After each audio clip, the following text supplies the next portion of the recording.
Bonjour tout le monde, bonjour cher invité, Dr Alexandre Mapal, Sambou.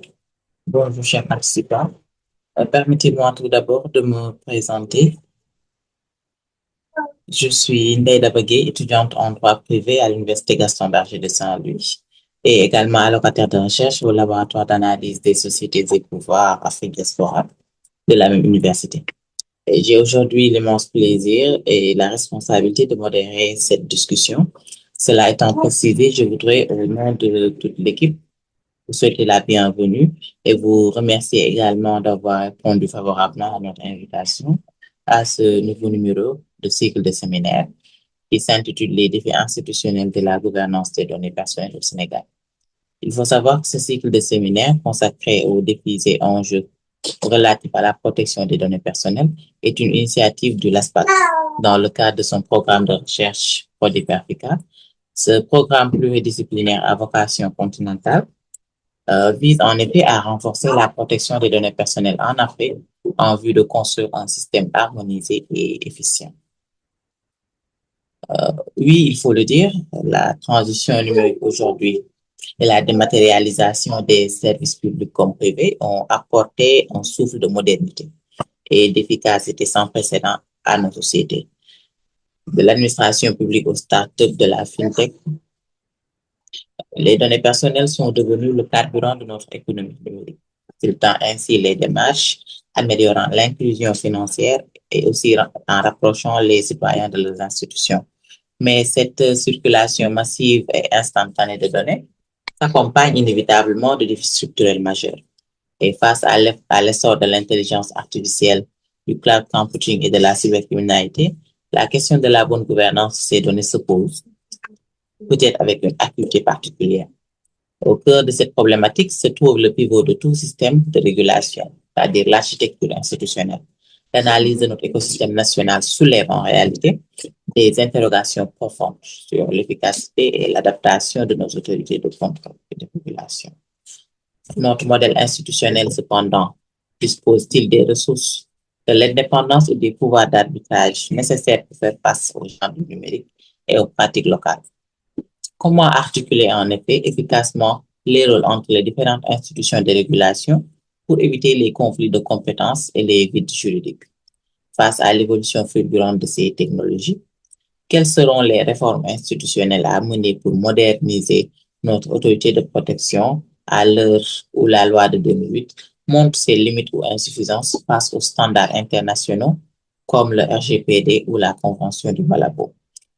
Comment garantir également une gouvernance des données qui concilie à la fois souveraineté numérique de l'État, attractivité économique et respect fondamental des droits des citoyens? Voilà autant de questions qui nous trottent l'esprit et qui nous donnent également la chance d'aborder avec notre invité, Monsieur Sambou, Dr Alexandre, qui est un juriste et expert reconnu des questions de technologie, de régulation et de protection des données personnelles au Sénégal. Également fort d'une solide expérience au sein des instances de régulation et d'une maîtrise fine des rouages institutionnels, ses travaux et ses interventions portent en général sur la gouvernance numérique, la cybersécurité et l'adaptation des politiques publiques aux défis technologiques du continent. Il nous partagera aujourd'hui sa vision stratégique et son analyse sans part des réalités du terrain sénégalais. Avant de céder la parole à Monsieur Sambou, je vais rapidement revenir sur la répartition du temps. Nous disposerons d'1h30 environ, réparti comme suit. 40 à 45 minutes pour la présentation du Dr Sambou et 40 minutes pour la discussion avec les participants. Sur ce, je vous souhaite un excellent webinaire. Monsieur Alexandre, vous avez la parole. Merci beaucoup, Ndeye Daba. Je voudrais vous remercier euh, Tidjane, le groupe ou le labo, l'ASPAT pour l'invitation. L'ASPAT que j'ai vu naître alors que j'étais étudiant à l'Université Gaston Berger de Saint-Louis, je pense qu'en L2. Donc, c'est toujours pour moi un plaisir de vous voir performer dans l'écosystème, en tout cas du numérique. Je suis docteur Alexandre Mopal Sambou, docteur en sciences politiques, consultant en gouvernance du numérique, avec également une expérience en matière de conseil aux organisations, notamment en matière de Lean Six Sigma. J'ai aussi une expérience assez solide en matière de logistique, puisque depuis quelque temps, nous accompagnons l'État du Sénégal dans le cadre de ses réformes, aussi bien numériques, mais dans le cadre de certains projets qui ont un volet numérique. C'est le cas, par exemple, du Conseil national de régulation des médias, du Code de la publicité, euh, de, du Fonds de développement des services universels, mais également de ce qu'on appelle aujourd'hui les infrastructures publiques numériques, notamment l'identité numérique, le paiement numérique, la signature électronique et l'interopérabilité qui a un lien direct avec ce thème qui nous réunit aujourd'hui, la gouvernance des données. D'autant plus que j'y reviendrai tout à l'heure, l'échange de données est au cœur de cette nouvelle approche en matière de transformation numérique des États, c'est-à-dire l'approche DPI, qui est composée de plusieurs briques. Mais l'une des briques principales, c'est l'échange de données. Mais avant cela, ce que je vous propose, c'est de définir certains termes. C'est important, notamment le terme gouvernance est également donné. Et très souvent, les gens entretiennent une certaine confusion entre données et information, entre gouvernance et gestion. Et c'est important tout de suite parce qu'il y a un public assez large, certainement composé de profils disciplinaires divers. Il convient de poser les termes, notamment la question de la gouvernance qui est apparue tardivement. On parlait de gestion publique, on parlait d'administration publique. C'est avec les institutions internationales, notamment les grandes réformes menées à partir des années 70, que le terme gouvernance, donc qui vient de l'anglais governance, va s'introduire et pénétrer les arcanes gouvernementaux et de plus en plus les universités, le monde académique, etc. On peut retenir des définitions aussi bien de la Banque mondiale, du PNUD et de l'Union européenne, certains points communs quand on parle de gouvernance. Son caractère processuel d'abord, c'est des processus, c'est pas figé, la pluralité des acteurs, et il y a des acteurs là, j'y reviendrai avec le cadre de gouvernance des données au Sénégal, il y a plusieurs acteurs étatiques et non étatiques qui interviennent. Et là, une notion comme la gestion publique ou les politiques publiques ne permettaient pas, ou l'administration publique ne permettait pas d'appréhender ou de couvrir le réel. Parce que aujourd'hui, dans le monde des interventions en matière de développement, vous retrouverez chaque fois à côté des acteurs étatiques, des acteurs non étatiques comme les ONG qui prolongent l'action de l'État et parfois se substituent à l'État. Vous allez euh, voir également d'autres acteurs nationaux, des associations. Il y a les partenaires qu'on appelle les PTF, les partenaires techniques financiers, les acteurs de la coopération. Donc, le terme gouvernance implique tous ces acteurs-là, d'autant plus que sur un sujet comme ça, comme la gouvernance des données, il y a pas mal d'acteurs qui interviennent. Les deux dernières formations auxquelles j'ai assisté sur cette question-là, qui sont des formations de haut niveau, ont été organisées par des acteurs non étatiques, notamment des partenaires financiers, parce que généralement, l'expertise en matière de réforme n'est pas tout de suite détenue par la fonction publique. C'est la fonction publique accueille plus tard cette expertise-là, mais elle est très souvent à la portée de ces organisations internationales et parfois des organisations non gouvernementales ou certains acteurs privés comme les cabinets conseils. Il y a par contre deux principes qu'on retrouve quand on parle de gouvernance, c'est la transparence et la participation. Donc, le processus implique plusieurs acteurs, mais le processus implique des valeurs ou des principes comme la transparence, la participation. Et le mode de décision qui en découle sera différent du mode de décision, par exemple, qu'on connaît dans la gestion publique traditionnelle, où le rapport à l'État avec les autres acteurs, c'est un rapport vertical. Dans la gouvernance, le rapport est plutôt horizontal.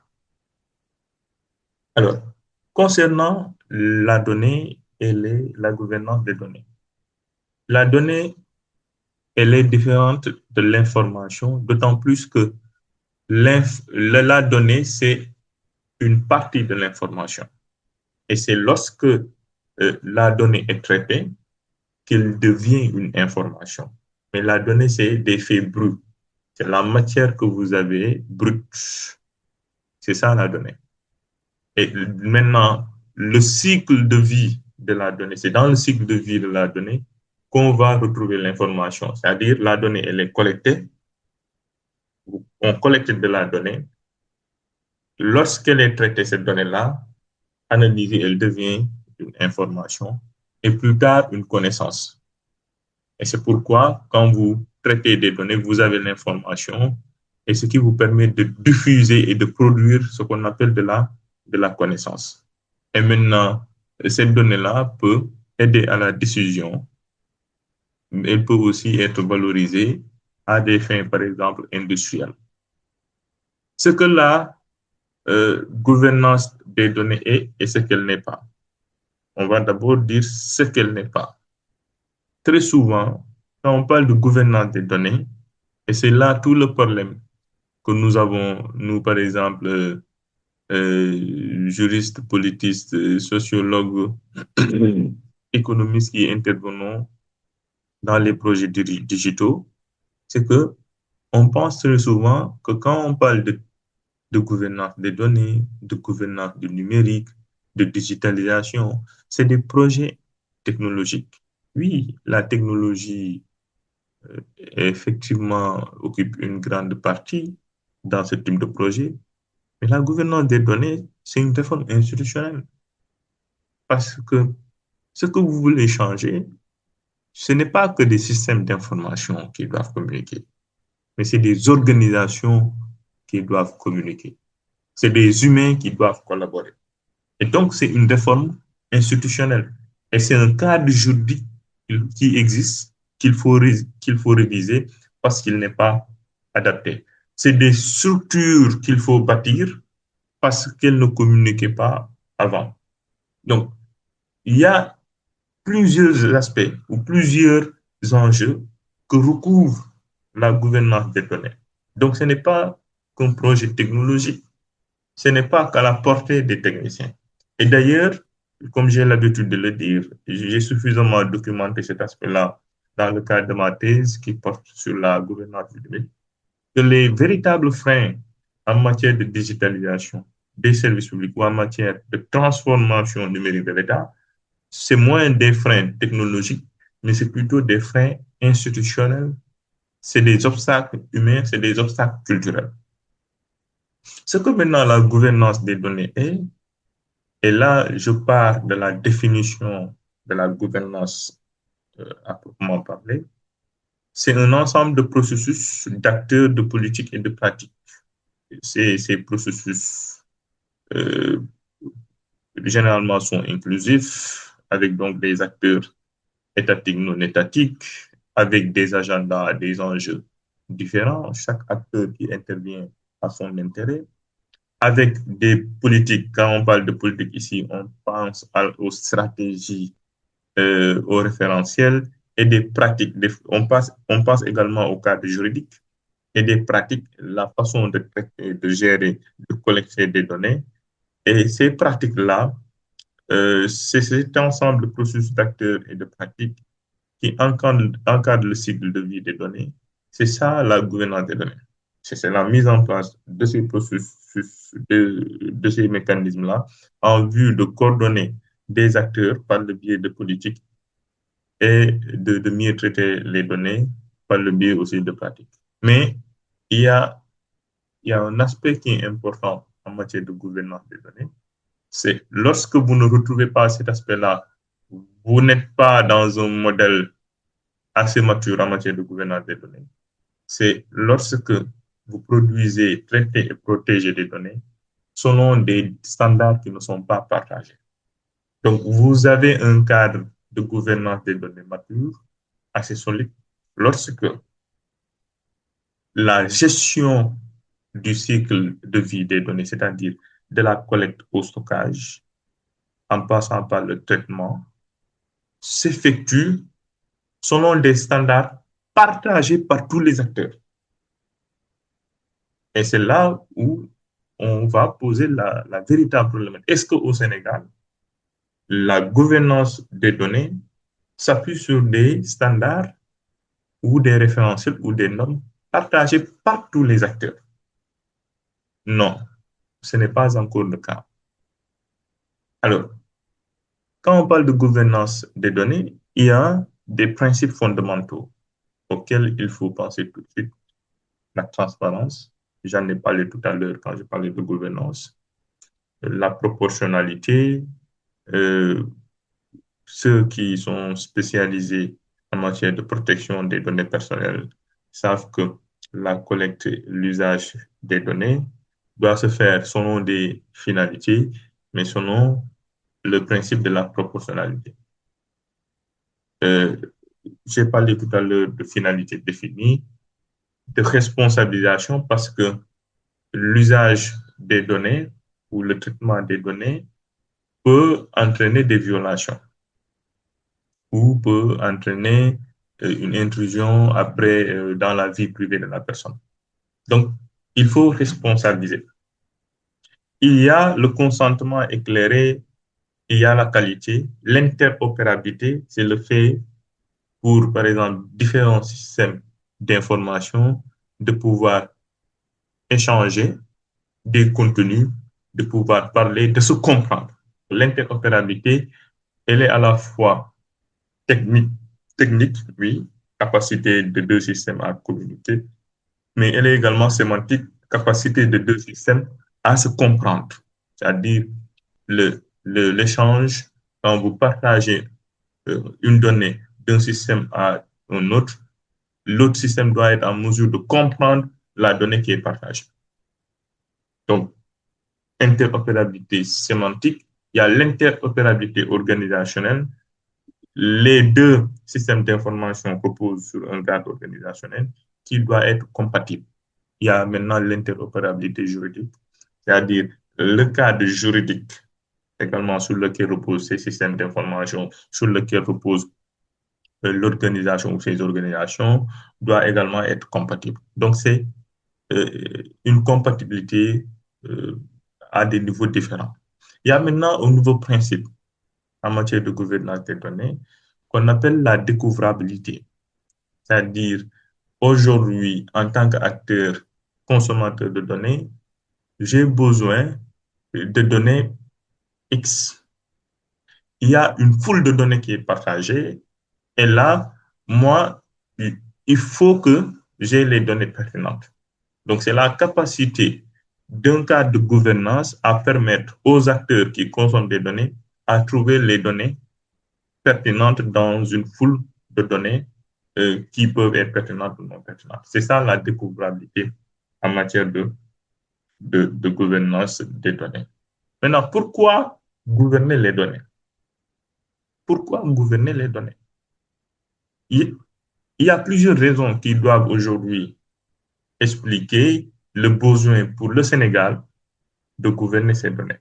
La première raison, elle est stratégique, c'est que la donnée, de plus en plus, est considérée par plusieurs pays, le Rwanda, l'Estonie. Il y a une reconnaissance progressive de la valeur stratégique de la donnée dans un contexte mondial où on parle de datafication, c'est-à-dire toutes les données.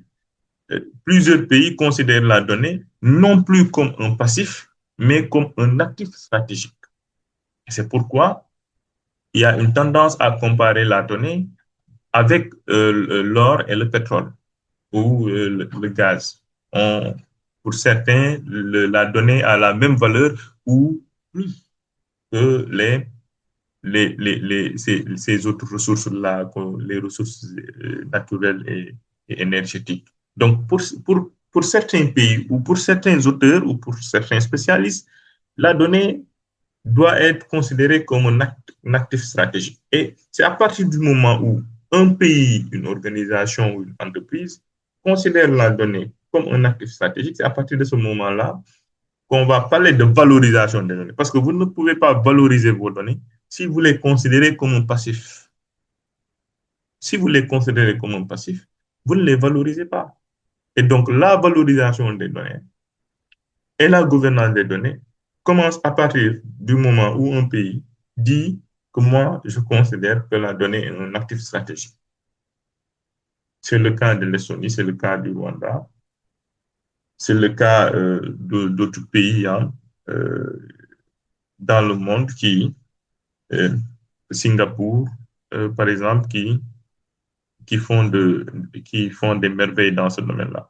Alors, l'autre raison qui explique pourquoi le Sénégal a intérêt à gouverner les données, c'est qu'il y a une tendance à encadrer les données. Cette tendance-là, elle est européenne. Il y a une directive de l'Union européenne qui date de 2019 sur les données ouvertes.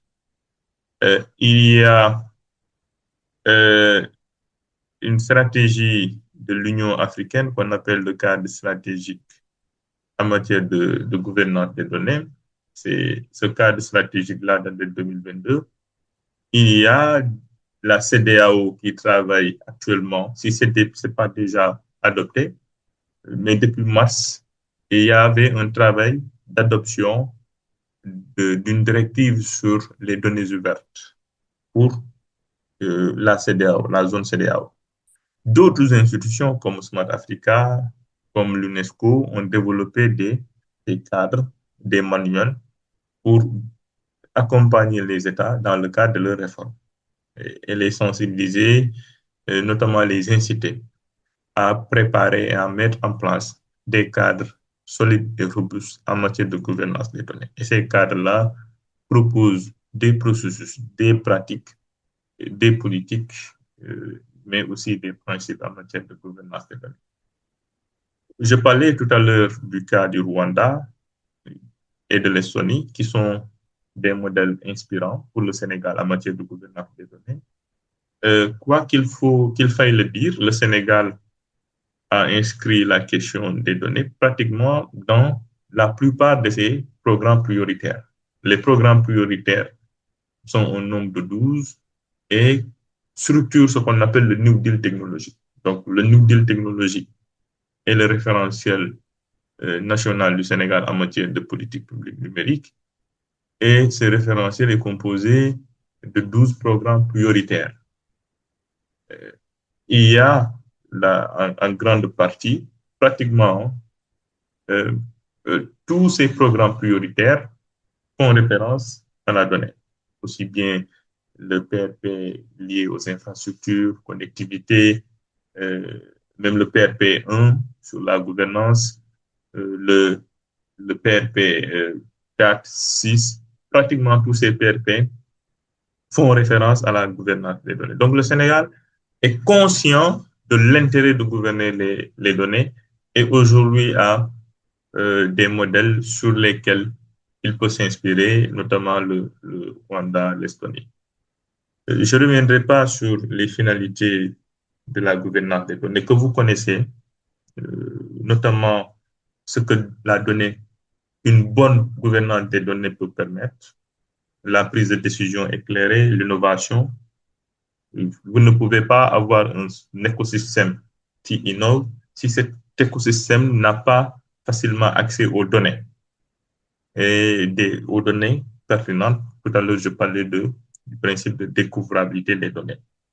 Vous ne pouvez pas aspirer à une souveraineté numérique si vous n'avez pas une maîtrise stratégique sur vos données, notamment où les données sont localisées, où est-ce qu'on les stocke, où est-ce qu'on les héberge, est-ce que c'est au Sénégal, est-ce que c'est à New York, etc.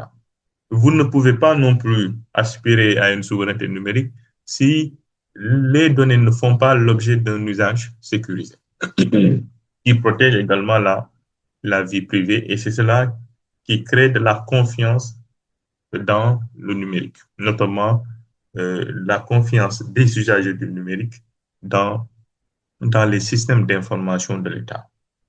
Si vous n'avez pas un système de gouvernance des données, vous allez avoir des données très souvent qui ne sont pas de qualité, disponibles, hein, mais pas de qualité, avec des violations massives, d'autant plus que l'usage, le traitement de ces données ne se fera pas selon des normes établies par l'État ou des normes partagées.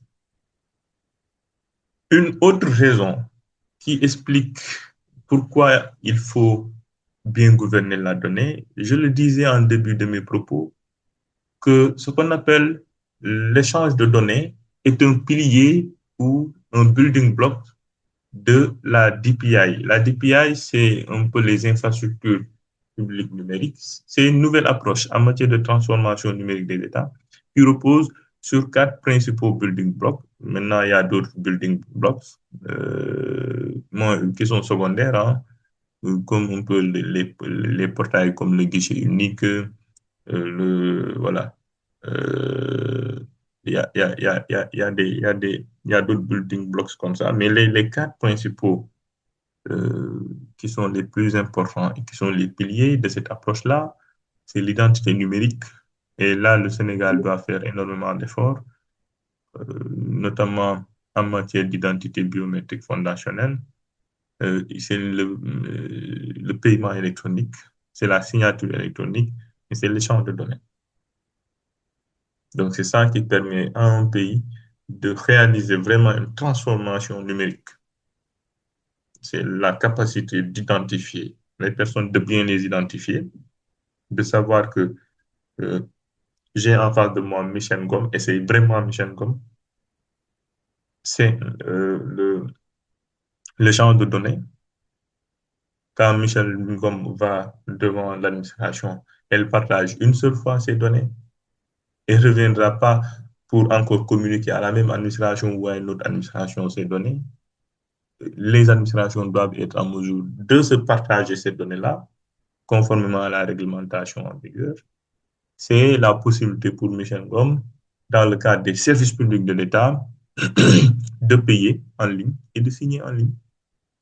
Et ça qui permet de réaliser ce qu'on appelle déplacement zéro. Mais si vous ne réalisez pas cela, il ne peut pas y avoir de déplacement zéro.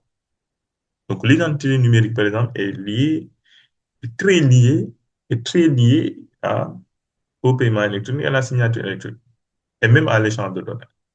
Donc c'est des piliers qui sont très liés.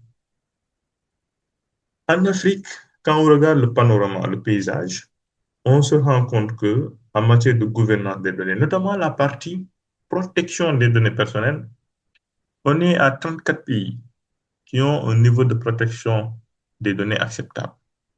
Certains n'ont ni loi ni autorité. Mais là, ça me permet de, de signaler un fait. Et pour ceux surtout, et tout à l'heure même, vous avez entendu des débats parler de protection des données personnelles, c'est que la gouvernance des données va au-delà de la protection des données personnelles. La gouvernance des données, c'est la protection des données, certes, mais c'est surtout la valorisation de ces données. Donc, retenez ces deux composantes, notamment de la gouvernance des données. C'est la protection des données, oui, mais c'est surtout leur valorisation. C'est surtout leur valorisation.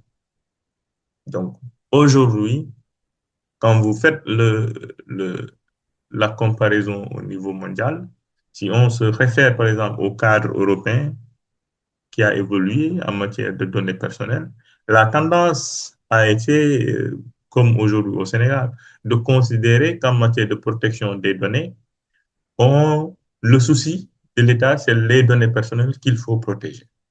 En Europe, ce fut le cas avec RGPD jusqu'en 2019, je pense, où l'Europe a dit il faut lancer deux autres chantiers. Quand on parle de gouvernance des données, ils ont dit on va aller vers le Data Act. Le Data Act, c'est de contrôler les données et de responsabiliser ceux qui collectent des données, de faire en sorte que les données des Européens ne soient pas, disons, transférées ou ne fassent pas l'objet d'un transfert illicite ou non contrôlé. C'est-à-dire, on contrôle les données. Faire en sorte que le citoyen puisse avoir un contrôle sur ces données vis-à-vis des plateformes, surtout les GAFAM. Donc là, il y a un enjeu de souveraineté, un enjeu aussi de protection des données personnelles. Mais cette réflexion va évoluer avec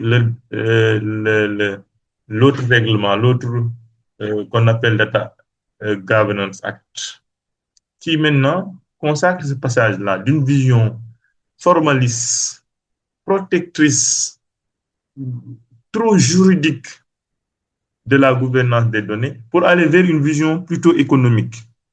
Pour dire que ces données-là, il n'y a pas que des données personnelles. Il y a d'autres données.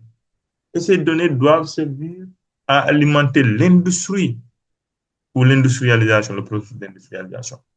Ils vont maintenant commencer à raisonner en termes de réutilisation des données. Et la réutilisation des données, ils vont introduire des principes comme l'altruisme. L'altruisme en matière donc de partage des données, les structures doivent être altruistes et partager des données avec les autres pour que ces données soient réutilisées. Et c'est pourquoi je disais que la question de la gouvernance des données ne doit pas être appréhendée sous le seul prisme de la protection des données. Il faut aller au-delà de cette protection des données pour des données surtout personnelles, pour aborder la question de la valorisation. Et quand on parle de valorisation, on change de périmètre, on élargit le périmètre, on n'est plus dans les données personnelles uniquement, on est dans plusieurs catégories de données, les données administratives, les données industrielles, etc., les statistiques, etc.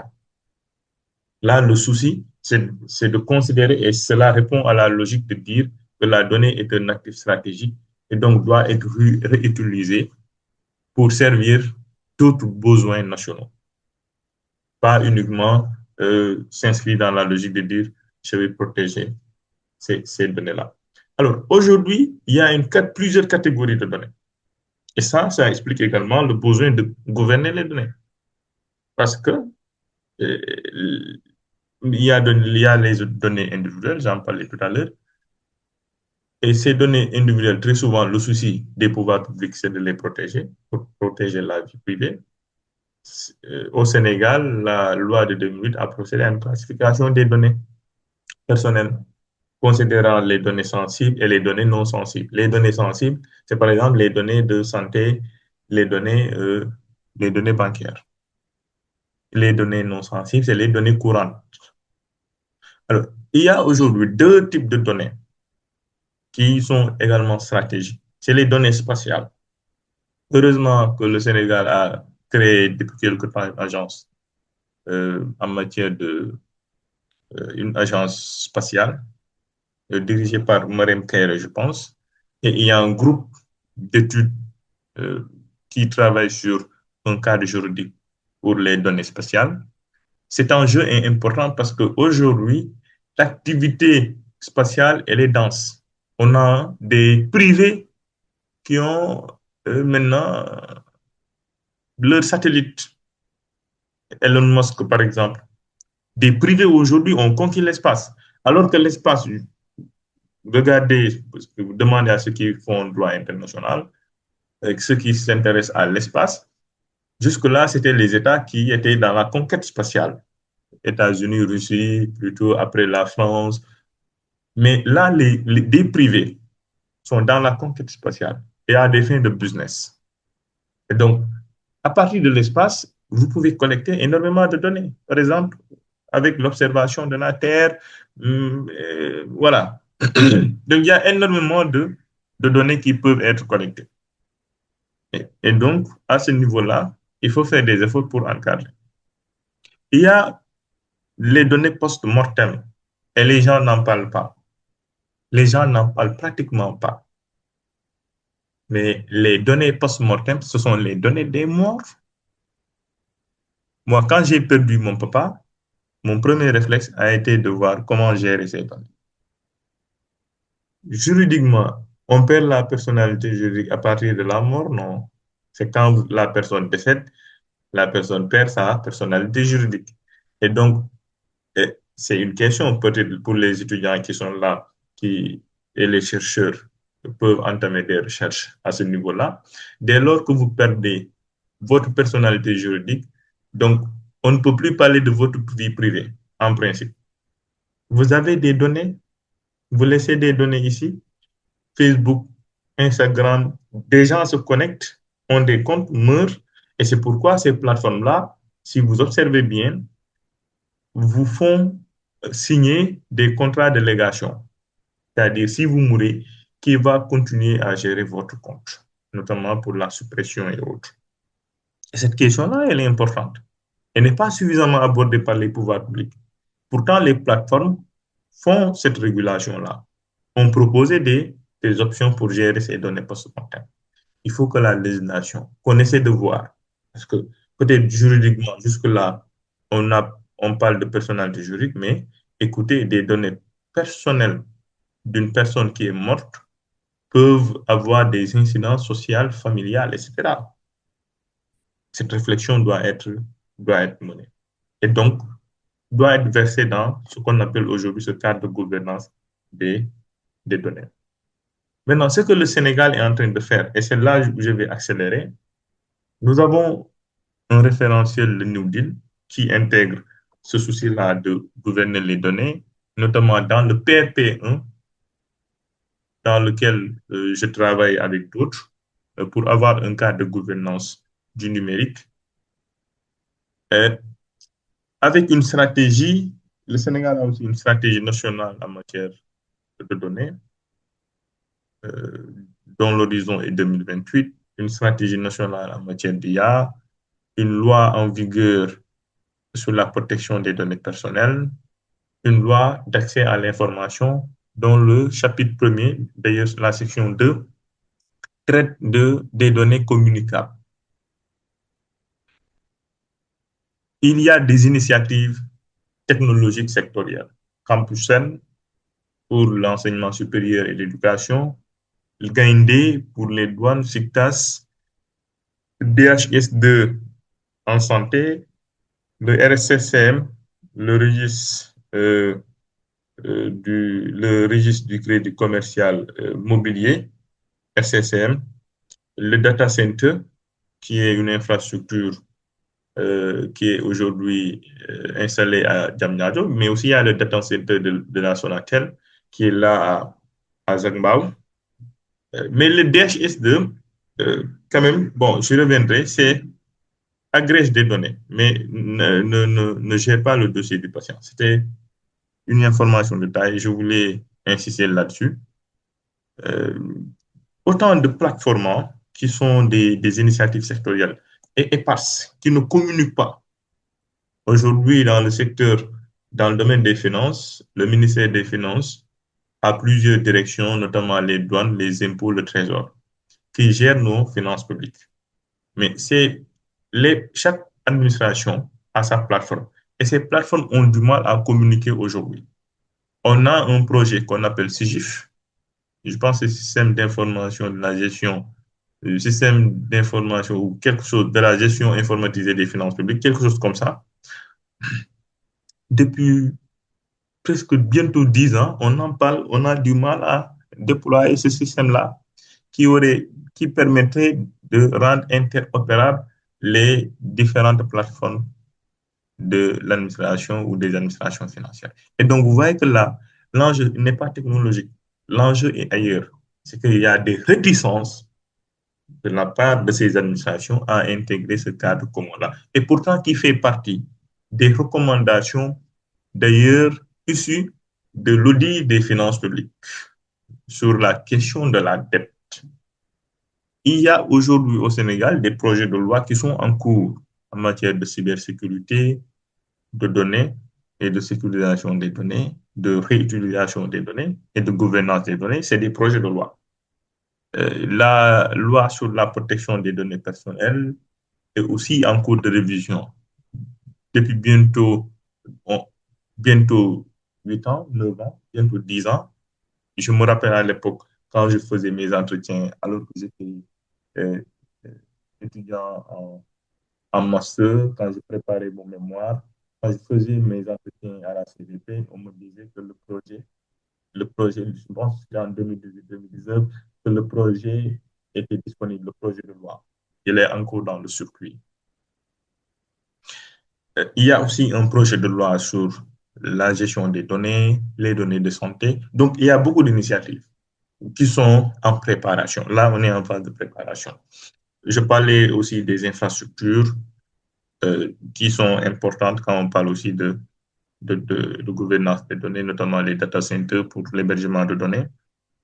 La fibre, Senum, parce que les câbles aussi permettent de faire transiter beaucoup de communications électroniques et de données. Et le parc technologique de Diamniadio, où on va utiliser des données pour développer l'écosystème numérique, notamment avec des initiatives en cours, Digital Factory porté par le ministère en charge du numérique. Il y a un cas, on peut appeler peut-être une success story au Sénégal en matière de gouvernance des données, mais c'est c'est un succès sectoriel et ce n'est pas des standards partagés par tous les acteurs. C'est l'ANSD. C'est un modèle exemplaire. Mais là, pourquoi c'est un modèle exemplaire? C'est que aussi, il y a l'importance du cadre juridique. Ce qui montre que ce n'est pas, disons, qu'un projet technologique, c'est que c'est la loi de 2004 révisée en 2012 qui organise le système national statistique. Et cette loi-là, avec ces décrets d'application, pose le cadre pour dire voilà comment le système national statistique doit être, voilà la structure qui va exécuter les dispositions, notamment l'ANSD. Il y a une école qui est créée à côté, l'ENEA, je pense, l'NCA qui est devenu ENEA, si je ne me trompe pas, qui fait de la formation. Alors, la loi 2004 sur les activités statistiques a été révisée en 2012 et a introduit ce qu'on appelle le visa statistique obligatoire. Donc là, ici, il y a le poids des contraintes légales, le poids du droit, de la loi et du règlement sur les acteurs. C'est important cet aspect-là.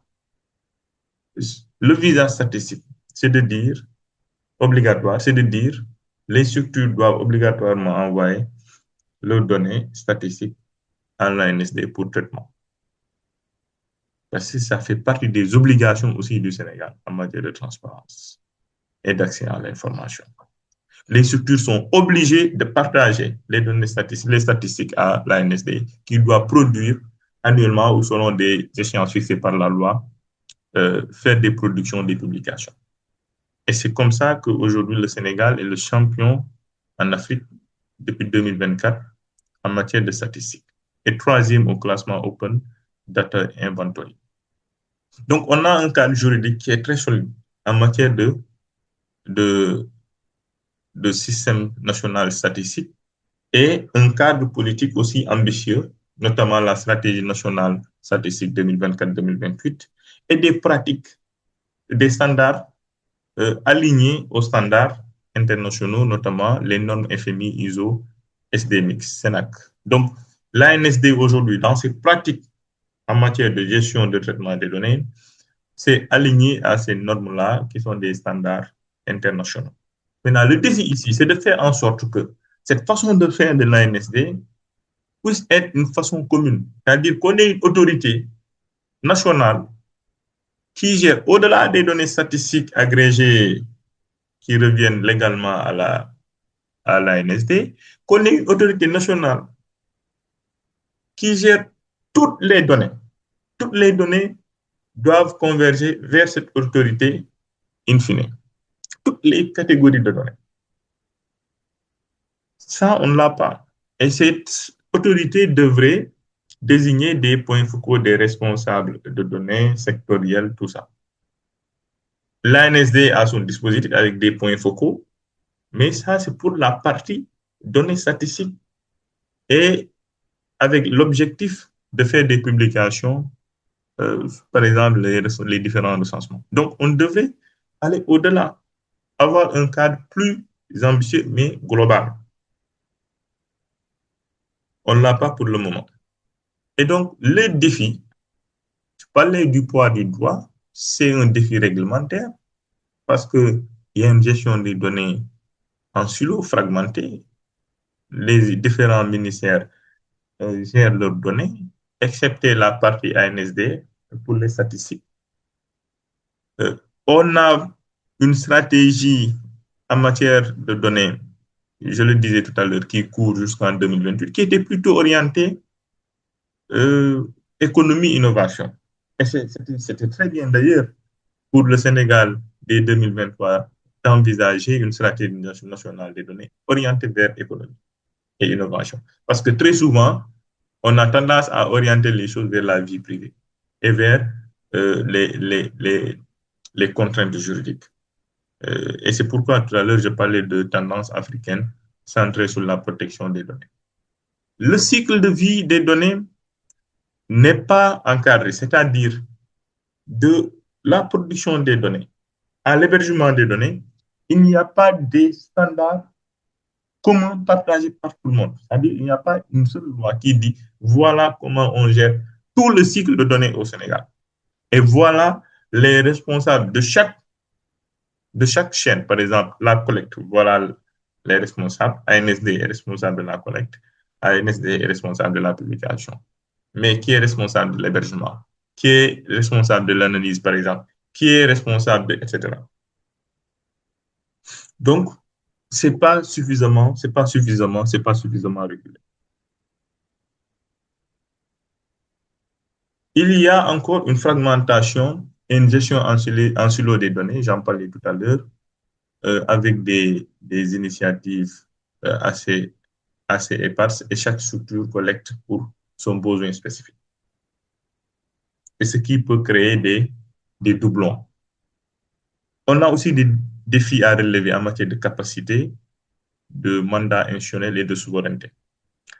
Les capacités, c'est les capacités infrastructurelles, notamment en termes d'hébergeurs, les données, les data centers. Il faut avoir d'autres data centers. Euh, il y a des déficits institutionnels, c'est-à-dire les mandats ne sont pas ne sont pas clarifiés. On ne sait pas qui planifie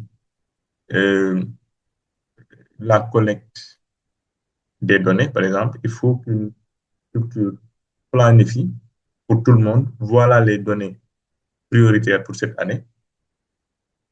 Pour la collecte et autres, voilà les données prioritaires. On n'a pas cette structure-là. L'ANSD fait de la planification, mais pour ses besoins de publication.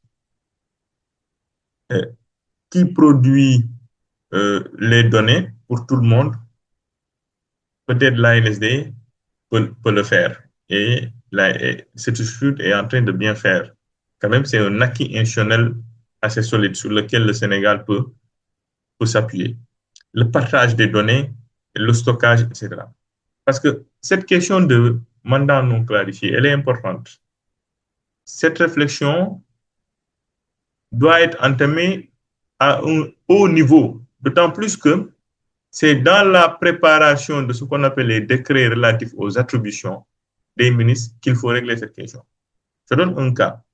Le ministère du numérique, dans le décret relatif aux attributions, en tout cas du ministre en charge du numérique, celui qui doit préparer, en tout cas, tous les actes, lois, décrets politiques relevant du secteur donc du numérique, de l'environnement du numérique. Les données. font partie de cet environnement du numérique. Mais il n'y a pas encore, disons, une autre structure, pourtant, où j'allais dire, il y a d'autres structures qui peuvent dire que dans leurs attributions, on leur demande de développer leur secteur. Et pour développer leur secteur, il faut des données. Et ils ont en charge cette attribution-là. C'est-à-dire, dans le décret relatif aux attributions du ministre en charge du numérique, la donnée n'apparaît pas de façon expresse. On parle de l'environnement numérique, du développement du numérique, etc. Et on sait, on sous-entend que oui, la donnée, elle est importante pour développer cet environnement. Mais comme on est dans un environnement où il y a plusieurs acteurs qui interviennent, et on considère que la donnée est un actif qui doit intervenir dans le développement de manière générale, autant clarifier cela dans ce décret relatif aux attributions. Mais il y a aussi un autre problème qui se pose, c'est qu'il y a à côté une loi et sur la partie statistique, accorde la priorité à l'ANST. Donc, si on devait aujourd'hui avoir un cadre de gouvernance, il faut que ça soit décidé à un haut niveau, qu'on ait une loi. Et j'ai dit tout à l'heure que le Sénégal avait un projet de loi ou des projets de loi dans ce sens, et qui sont encore dans le circuit. Et donc là, je suis en train d'anticiper, de parler de la réflexion de manière générale.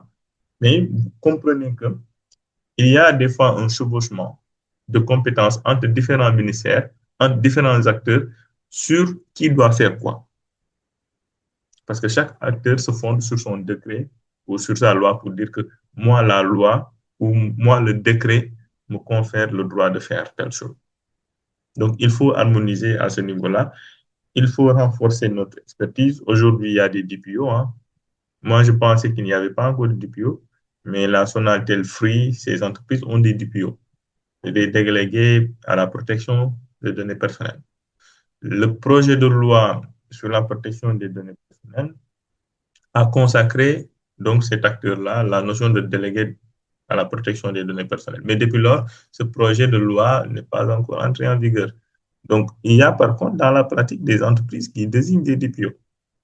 Les ingénieurs des données, les data officers, euh, avoir un catalogue national des données, euh, tout ça, c'est des chantiers sur lesquels le Sénégal doit faire des efforts. Et la question du catalogue national des données, c'est un peu comme le référentiel national des données.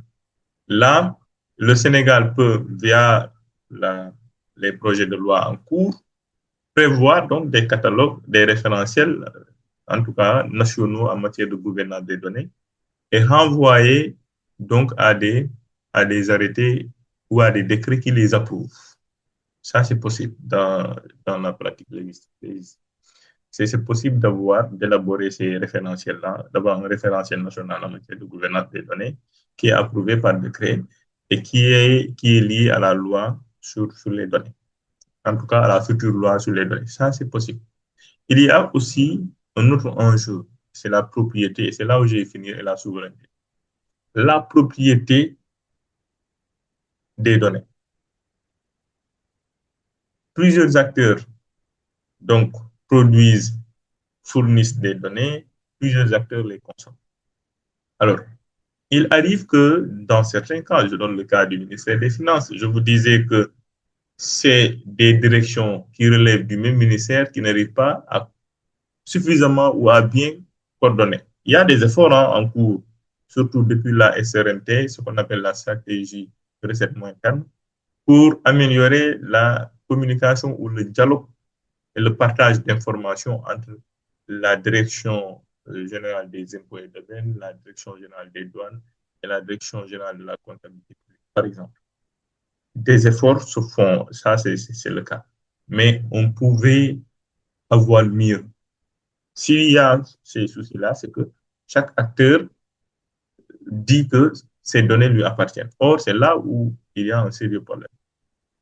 Il n'y a pas une loi, pour le moment, qui dit au Sénégal, comme l'a fait la loi 64 sur le domaine national, qui dit que les terres, la loi sur le domaine national dit que les terres qui ne relèvent pas, qui ne sont pas classées dans le domaine public, constituent de fait le domaine national. on aurait pu, si on a une loi qui dit que les données appartiennent à l'État ou à la nation, aucune structure ne peut demain dire que mais ces données m'appartiennent. Mais c'est difficile. Il faut admettre que certaines structures ont investi pour produire, traiter les données. Donc, pour eux, ou pour ces structures-là, des fois, il est difficile de partager certaines données. Donc, il n'y a pas d'altruisme. Et cette notion d'altruisme consacrée dans Data Act Governance de l'Union européenne doit pouvoir faire l'objet aujourd'hui pas d'une internalisation, mais le Sénégal devrait s'inspirer de ce principe d'altruisme-là, de sorte que les entreprises publiques ou les administrations soient altruistes dans le partage des données. Alors, en matière de souveraineté, il y a encore cette dépendance aux plateformes étrangères. C'est le cas de DHIS2, dont l'hébergement, en tout cas, d'après mes informations, le lieu d'hébergement, ce n'était pas au Sénégal. Il y a d'autres plateformes comme ça qui hébergent ailleurs. Mais l'objectif aujourd'hui des pouvoirs publics, notamment dans le cadre du New Deal, c'est de dire que nous voulons à l'horizon 2034 avoir 100% d'hébergement local au Sénégal. Merci beaucoup. Je pense avoir été très long, mais je vous épargne la conclusion, d'autant plus que j'ai abordé ces questions-là. Je reste à l'écoute s'il y a des questions, des contributions. Je vous remercie. Merci beaucoup, Dr. Alexandre, pour cette intéressante intervention. Vous êtes largement revenu sur la distinction entre notamment la gouvernance et la gestion des données, mais également sur la distinction entre la donnée et l'information. Vous êtes également revenu sur l'importance d'une gouvernance des données, des enjeux que cela implique, mais également des limites que cela rencontre. Vous êtes également revenu sur les défis qu'on rencontre le Sénégal en matière de protection de ces données, notamment dans le fait qu'il ne peut s'aligner aux standards ou bien qu'il peine à s'aligner aux standards des acteurs avec lesquels il travaille ou bien des autres acteurs internationaux.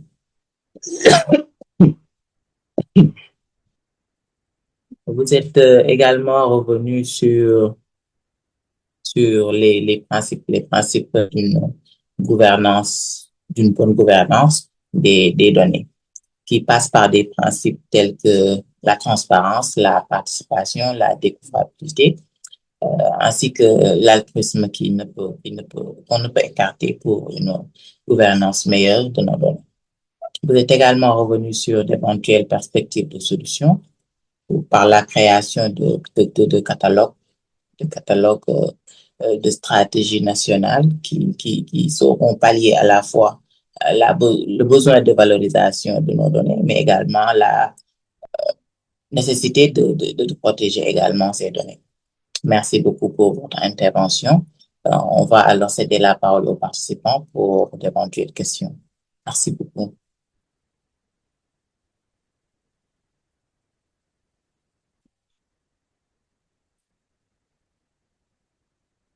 Votre micro, docteur. Oui, oui. Ah, d'accord. Je pensais que vous avez pris la parole. Non, non, c'est pas moi, c'est bon. D'accord. Il y a M. Abdoulaye Sissi qui a levé la main. Oui, vous avez la parole. Sissi. Merci beaucoup, Madame la modératrice. Merci au docteur Alexandre Mapalson pour la qualité de son intervention. Vraiment, on a beaucoup appris. On vous a suivi avec intérêt. Voilà.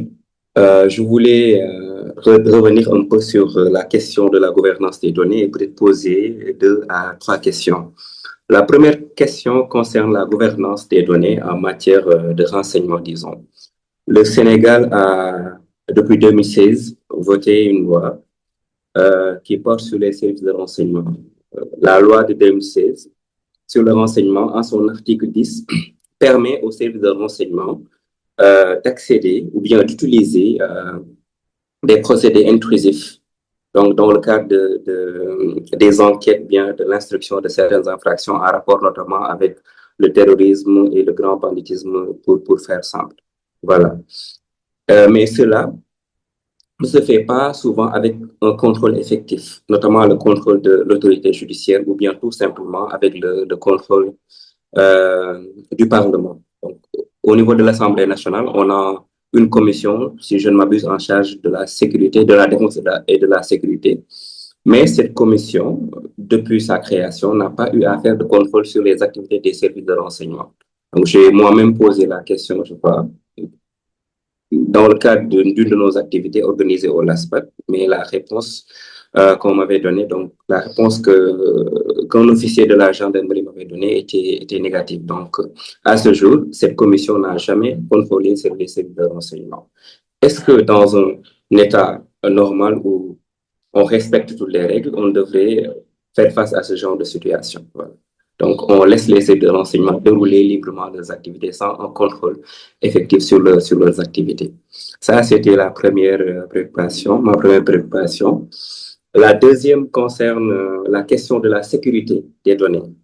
La loi de 2008, la loi 2012 sur la protection des données prévoit, dans le cadre des obligations du responsable de traitement, une obligation de sécurité.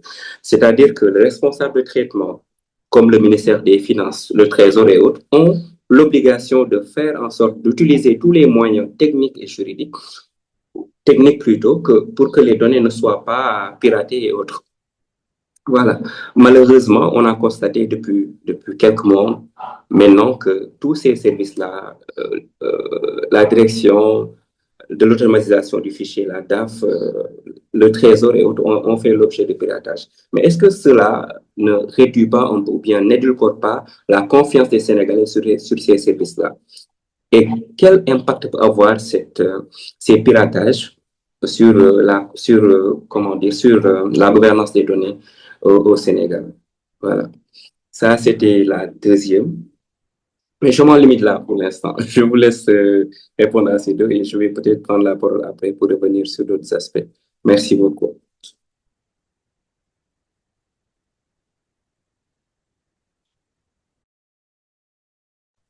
Merci beaucoup, Abdoulaye, pour vos interrogations et vos contributions.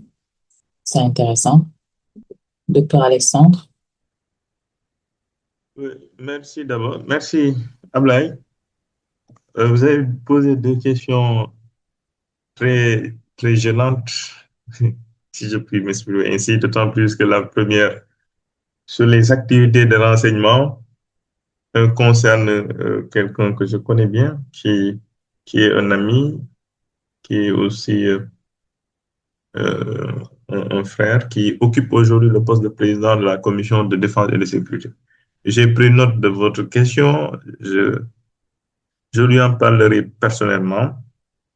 Effectivement, les activités des services de renseignement, très souvent, le renseignement en soi ne fait pas l'objet d'une politique publique discutée. C'est compte tenu de la sensibilité du secteur, mais du fait que les gens ont une approche militaire et parfois policière des services de renseignement, alors que ça doit être une approche citoyenne. Aujourd'hui, on s'est rendu compte que pour lutter contre le terrorisme, ce n'est pas l'approche militaire traditionnelle qui est la meilleure approche. Il fallait travailler avec les populations, développer des approches communautaires pour pouvoir avoir le maximum de renseignements et faire face à ce fléau-là. Mais malheureusement, en termes de politique publique, même je pense que j'ai eu une loi, j'ai oublié la date de cette loi-là sur les activités de renseignement. Cette loi n'est pas connue. Et même le monde de la recherche ne fait pas suffisamment de renseignement ou de services de renseignement un objet scientifique à étudier. Alors que je pense qu'en France, quelqu'un comme Michel Rocard, quand il est arrivé en tant que Premier ministre, il a surtout entamé la réforme des services de renseignement. Il a entamé cette réforme-là. Et au Sénégal, on n'en parle pas. c'est pas un sujet discuté. Alors, si c'est pas un sujet discuté, notamment suffisamment au sein de l'exécutif, parce que aussi, ici, le renseignement est conçu comme étant un outil politique qui permet au gouvernement de surveiller ses opposants.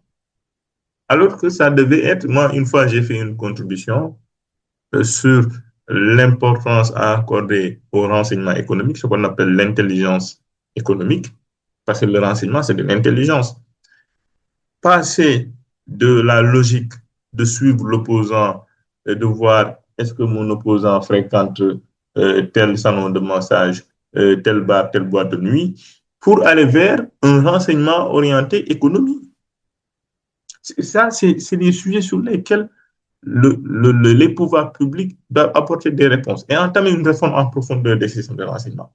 Encore que ces services de renseignement, il faut aussi porter le plaidoyer en termes d'infrastructures, d'équipements. Ils ne sont pas suffisamment dotés. Parce que moi, j'en connais, d'autant plus que je mène des activités politiques également.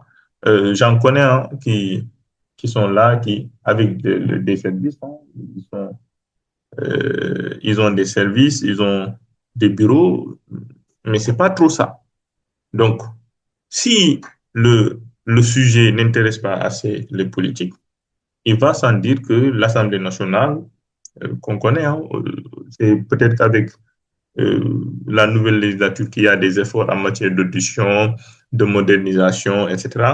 Mais longtemps, les commissions n'ont pas pleinement assumé leur rôle.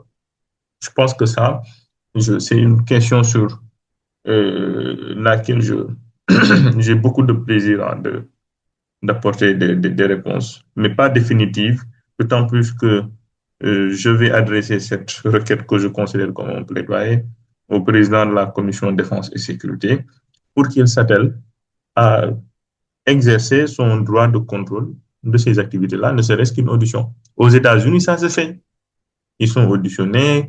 Quant à, par exemple, et ce serait bien, par exemple, de voir avec la CDP, est-ce que ces services de renseignement, comment est-ce qu'ils utilisent les données personnelles qu'ils traitent? Parce qu'ils traitent des données, ils collectent des données personnelles. Ça, c'est certain. Mais comment est-ce que eux, ces services de renseignement-là, appréhendent cette question-là? C'est important d'y voir plus clair. Je ferai le plaidoyer. Concernant la deuxième question, l'obligation de sécurité qui pèse sur les, les administrations, notamment en matière de protection des données personnelles. Vous l'avez dit, en relation avec le piratage que nous avons constaté, qui est fréquent depuis quelque temps, notamment aux finances, à l'intérieur, avec la DAF. Effectivement, c'est monnaie courante. Et c'est pourquoi je disais que la question de la gouvernance des données va au-delà de la protection des données. Elle implique la valorisation des données, mais elle implique la sécurisation. Et la sécurisation, et cette fois-ci, pas uniquement juridique, mais technique. Aujourd'hui, le Sénégal a une autorité en matière de cybersécurité qu'on appelle, et cette autorité-là est logée à la présidence, son rattachement c'est la présidence, dont le secrétariat permanent est assuré par la direction générale du chiffre et de la sécurité des systèmes d'information. Alors, c'est pas moi qui le dis, c'est les acteurs qui le disent. En termes de capacité, il y a plusieurs spécialistes qui doutent des capacités de cette direction à assumer pleinement la fonction cybersécurité. Et plusieurs programmes politiques, mais aussi le New Deal technologique, ont préconisé, c'est un référentiel, ont préconisé la création d'une agence nationale chargée de la sécurisation des systèmes d'information qui aurait pour équivalent l'ANSSI de la France. Parce que l'agence a, disons, ses atouts, notamment du point de vue organisationnel, elle permet une attractivité des talents, ce que forcément une direction générale logée à la présidence n'a pas.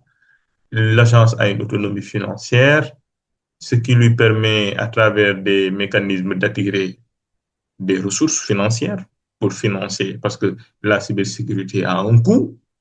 Donc, pour plusieurs raisons, hein, les gens ont considéré que ça devait sortir, en tout cas, de ce carcan administratif présidentiel. Peut-être ça peut toujours être rattaché à la présidence, mais être une structure autonome sous forme d'agence. Donc, et ça permettrait, avec une loi sur la cybersécurité, de désigner des responsables. Parce que cette obligation là posée par la loi protection des données personnelles, c'est sur le volet données personnelles uniquement. Mais écoutez, ce qui est en jeu lorsque les finances sont piratées, c'est moins les données personnelles. Ça peut être plus stratégique que ça. Donc, cette obligation de sécurité doit concerner toutes les catégories de données et impliquer de désigner des responsables de données qui, demain, lorsqu'il y a des situations comme ça, peuvent faire l'objet de sanctions, donc de sanctions pénales, de sanctions administratives. Parce que aussi la loi, en plus des obligations qu'elle pèse, doit pouvoir référer à des sanctions. Parce que si vous posez un principe sans pour autant euh, dire ou sans pour autant détailler les mécanismes qui vont permettre de sanctionner, écoutez, c'est pas très utile. Donc, à ce niveau-là, je pense qu'une loi sur la cybersécurité pourrait définir le cadre de gouvernance, qui fait quoi dans le système national de cybersécurité, qui fait quoi, c'est important. Et ça permet chaque fois quand il y a des attaques de pouvoir situer les responsabilités et de sanctionner. Je pense que ça se fera ou ça peut aider lorsque le Sénégal, en tout cas, votera la loi sur, en tout cas, sur ce qu'on appelle la loi sur les systèmes la protection des systèmes d'information et la sécurité informatique. Il y a un projet de loi qui est encore dans le circuit. Et maintenant, ça pourra faire l'objet de notre débat, c'est-à-dire la gouvernance, j'en parle très souvent, la gouvernance normative du numérique, le temps du droit, le temps de la logistique ne doit pas être le temps du numérique et ne peut pas être d'ailleurs le temps du numérique. Le numérique, son temps, c'est un temps, disons, je sais pas comment, c'est un temps disruptif. On est dans la disruption. Or, avec la logistique, les normes, on est dans un temps, voilà, on est dans d'autres temporalités. En tout cas, il y a une différence de temporalité. C'était les deux réponses que je voulais apporter. Encore que pour finir, quand je disais que ces questions-là ne sont pas que des questions technologiques, on n'a pas de réponse sur ce qui se passe au niveau des impôts, depuis les attaques. On n'a pas de réponse. On n'a pas non plus de réponse, en tout cas suffisante, qui rassure quand il y a eu des attaques à la DAF, etc. Et là, c'est une communication de crise. C'est une communication de crise, elle s'apprend, elle ne s'improvise pas. Donc, vous avez un dispositif en matière de cybersécurité, une organisation en matière de sécurité qui doit recruter des talents d'horizons disciplinaires différents. Donc, c'est comme quand on fait de la sécurité, il y a des spécialistes de la communication de crise, il y a des spécialistes de la crise de manière générale. Donc, c'est important d'aborder, mais il y a aussi des spécialistes de l'organisation et de la qualité. Donc, c'est pourquoi la cybersécurité et les données doivent faire l'objet d'un management de qualité.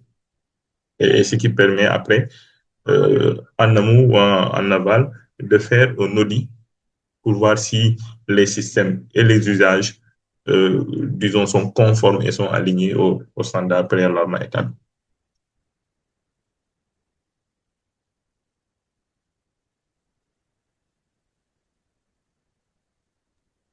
Merci beaucoup, Dr. Alexandre, pour avoir apporté ces réponses. Merci beaucoup, c'était très intéressant. Monsieur Chersadi Boukoyati, vous avez la parole. Bonjour, je Sam. Bonjour. Merci pour votre intervention. On a suivi tout le long. C'est très intéressant. J'avais juste une question qui englobe aussi une préoccupations. Au cours de votre intervention, vous avez souligné l'importance pour le Sénégal de gouverner ses propres données, considérant que celles-ci constituent désormais une ressource stratégique pour le développement économique, la sécurité nationale et l'action publique. Cette observation me renvoie directement à la question de la souveraineté numérique des États. Dans cette perspective, pensez-vous que le Sénégal dispose aujourd'hui des capacités institutionnelles, techniques et financières nécessaires pour exercer une gouvernance effective de ces données? Et plus largement même, les États d'Afrique de l'Ouest sont-ils réellement en mesure de construire une souveraineté numérique dans un environnement où les infrastructures, comme les GAFAM, demeurent largement contrôlées, que les plateformes, les services numériques demeurent contrôlés par les services comme GAFAM et tout? Merci.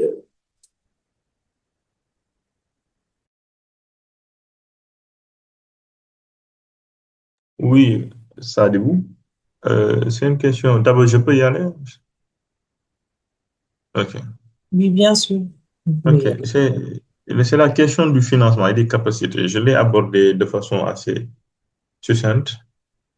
Nous avons quand même nous avons fait des efforts en matière de capacité infrastructurelle. Je disais que nous avons un supercalculateur, même s'il n'est pas encore, c'est pas encore fonctionnel.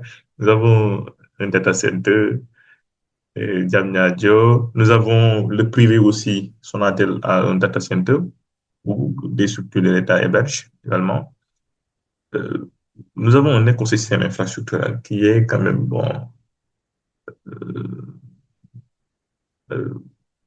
assez bien fourni, disons.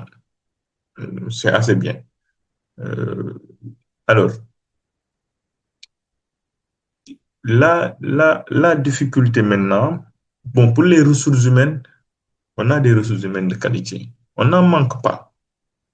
Et c'est pourquoi je disais tout à l'heure que la question de la forme organisationnelle, elle est importante. L'organisation qui doit porter ces projets-là. C'est-à-dire, si vous avez aujourd'hui une structure en charge de la gouvernance des données, une autorité nationale chargée de la gouvernance des données, qui va coiffer CDP, ANSD et autres, toutes ces structures-là, il faut recruter les meilleurs talents. Le Sénégal en dispose ici au Sénégal et à l'étranger. Et je vous dis d'ailleurs, je vous fais, je ne sais pas si c'est la confidence, il y a une tendance, et d'ailleurs certains d'entre vous ont dû le noter, le Bénin, la dernière fois, le président du Bénin a nommé un Sénégalais à un poste stratégique, le bureau stratégique de la présidence, le bureau d'appui stratégique, Simel Ndiaye.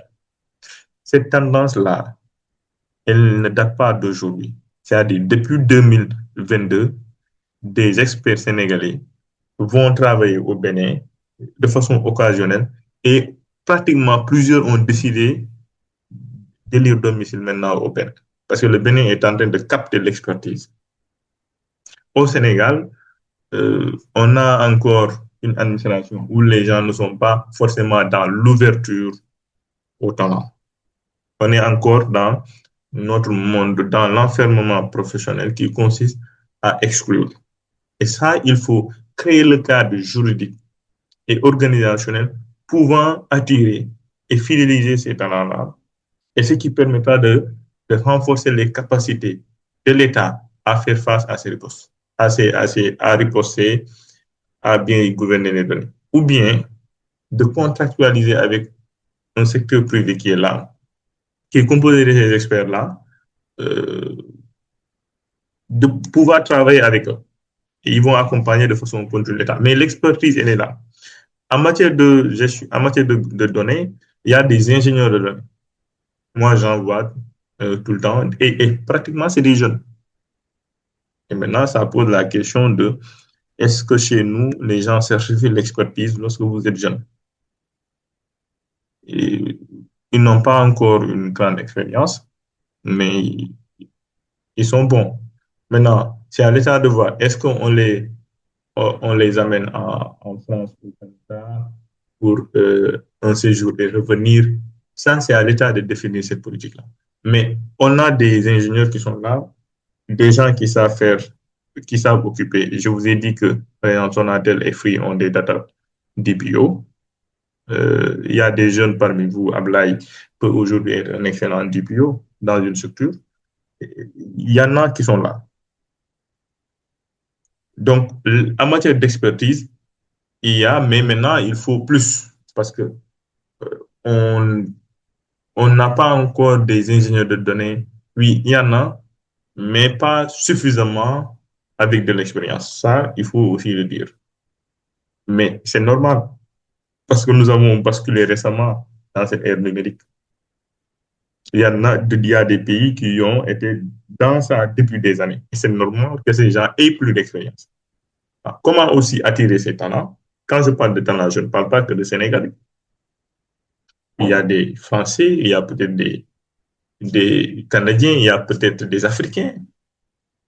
Il faut qu'on soit en mesure, à travers soit une agence, une structure de l'État, qui a le statut qui lui permet d'attirer des talents où qu'ils soient, et puis après de procéder à un transfert progressif d'expertise. C'est un modèle que nous devons construire pour pallier, donc, disons, corriger ce déficit d'expertise-là. On en a, mais pas suffisamment. Ça, il faut le dire. Capacité financière, pas suffisamment. Actuellement, le Sénégal fait face à un stress économique et financier, vous le savez. Où, moi, quand j'ai fait ma thèse, je me suis rendu compte que, effectivement, les dépenses budgétaires en matière d'informatique étaient budgétivores et que dans la conception des politiques, le numérique ou l'informatique n'était pas, disons, une priorité. C'était des dépenses de prestige. C'était pas des dépenses prioritaires. Peut-être cette conscience a évolué aujourd'hui où les gens pensent que effectivement il faut dépenser prioritairement dans le numérique. Mais je donne un cas. Et tout ça, ça dépend aussi du leadership. Au niveau des douanes, il y avait un leadership à la direction générale, à la direction des systèmes d'information. Je veux nommer Alun John, qui était le directeur des systèmes d'information, mais qui comprenait les enjeux. Une fois, je me lève, je vois la presse parler d'un marché de 4 milliards pour des équipements informatiques. Quelqu'un disait, mais 4 milliards pour informatique, l'eau de Fabéré. Alors, donc ça veut dire que les douanes, par exemple, ont compris l'importance d'investir massivement dans ça, parce qu'ils sont dans ça aujourd'hui en matière de digitalisation des services publics, mais l'administration de référence, c'est les douanes. Ce sont les douanes, parce qu'il y a énormément d'investissements. Alors, cette conscience politique-là, ou ce leadership, on en a besoin. Je pense que c'est un élément qui va déterminer la mobilisation du financement. Mais encore qu'il faut dire que nous avons la possibilité de mettre en place des schémas institutionnels, statutaires, organisationnels, afin de permettre à des structures de l'État de capter des financements, aussi bien d'attirer des talents, mais de capter des fonds pour financer la gouvernance des données. Aujourd'hui, il y a plusieurs, je vous disais que les 2 ateliers récents organisés sur la gouvernance des données ont été portés par des structures non étatiques. C'est des privés qui s'intéressent à ça, qui ont effectivement un intérêt à ce que l'État gouverne bien les données parce que ces structures veulent également avoir accès à nos données. C'est normal. Mais on peut développer des mécanismes qui permettent d'attirer les contributions financières de ces structures-là. Tout ça, c'est possible. Mais c'est à nous de mettre en place le cadre institutionnel et juridique nous permettant d'attirer ça. Alors, pour la souveraineté numérique, c'est là où je vais terminer. Sadibou, il est difficile de dire qu'aujourd'hui, un État, sur le plan numérique, est souverain. Parce que la souveraineté numérique, elle n'est pas qu'infrastructurelle, mais elle est aussi normative. Est-ce que le Sénégal peut réguler aujourd'hui l'espace numérique? Quand je dis son espace numérique, c'est difficile de parler de son espace numérique, les réseaux sociaux. En termes de capitalisation boursière, aujourd'hui, Facebook n'est pas l'égal du Sénégal. Vous prenez tous les États africains réunis. C'est-à-dire c'est des multinationales qui dépassent aujourd'hui en termes de ressources financières des États, qui investissent aussi bien dans l'espace, mais aussi dans le marin, le fond marin, avec des câbles, les câbles que vous voyez sous-marins là, que l'on branche et qui permettent après, par exemple, à Sunum ou à Sonatel de se brancher et après maintenant d'installer ces fibres optiques ici au Sénégal, c'est des câbles sous-marins. Et le privé domine dans dans ce fond marin-là. Donc, vous êtes dans cet univers-là. Vous ne pouvez pas penser la souveraineté comme on l'a pensé dans l'espace physique, où c'est la maîtrise du territoire, etc. Vous êtes dans un virtuel où vous ne maîtrisez pas toutes les données, où vos citoyens contractent directement avec Facebook, Instagram, en signant des contrats généraux d'utilisation. L'État n'est pas présent quand vous signez ces contrats-là. Facebook fait aujourd'hui de la régulation, modère le contenu, sanctionne d'abord quand elle publie un propos jugé, disons, qui n'est pas conforme aux standards de Facebook, etc. Ça se fait au Sénégal. Les citoyens sénégalais sont concernés. Lors de COVID-19, la lutte contre COVID-19, le Sénégal avait demandé à Google de lui partager les données sur les Sénégalais pour lutter et faire le tracking là des Sénégalais potentiellement infectés. Google a refusé sous prétexte que il devait protéger les données de ses citoyens, alors que c'est l'État qui demande les données de ses citoyens. Donc là, vous avez du mal. Et une autre dynamique fait que vous avez du mal à parler de souveraineté, c'est que chacune des superpuissances aujourd'hui parraine, sponsorise ces entreprises. Les Américains ont leurs entreprises, les Chinois ont leurs entreprises, la Russie, etc. Si vous voulez maintenant faire de la souveraineté traditionnelle avec le numérique, il faut faire comme la Chine. Il faut installer un pare-feu. La Chine a son pare-feu. Quand vous entrez dans l'espace chinois, écoutez, si vous n'avez pas un VPN, vous ne pouvez pas vous connecter. Mais ça, vous ne pouvez pas le faire dans des espaces comme le Sénégal où les gens ont déjà goûté à la démocratie.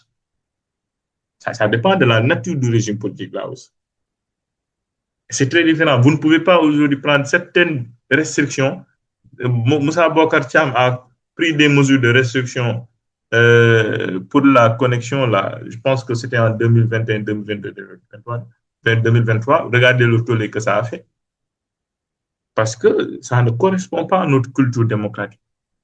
Alors, maintenant, la question de la souveraineté, maintenant, comment l'aborder? C'est nos choix. C'est pourquoi il y a un spécialiste en géopolitique français qui disait qu'il ne faut pas parler de souveraineté numérique, mais d'autonomie stratégique. C'est-à-dire, il faut qu'on soit autonome dans nos choix technologiques, dans nos choix infrastructurels. Quelle technologie nous voulons utiliser? Parce qu'elle a des caractéristiques qui nous arrangent. Quelle infrastructure nous ne voulons pas utiliser parce qu'elle a des caractéristiques qui ne nous arrangent pas. Comment nos données, nous devons les partager? Où est-ce que nous devons les héberger? Est-ce qu'il y a des systèmes juridiques qui sont équivalents au Sénégal qui peuvent protéger nos données et là, on peut accepter que nos données soient hébergées là-bas. Donc, c'est moi, à mon avis, la souveraineté numérique doit, disons, reposer sur la maîtrise et l'autonomie dans nos choix en matière de numérique.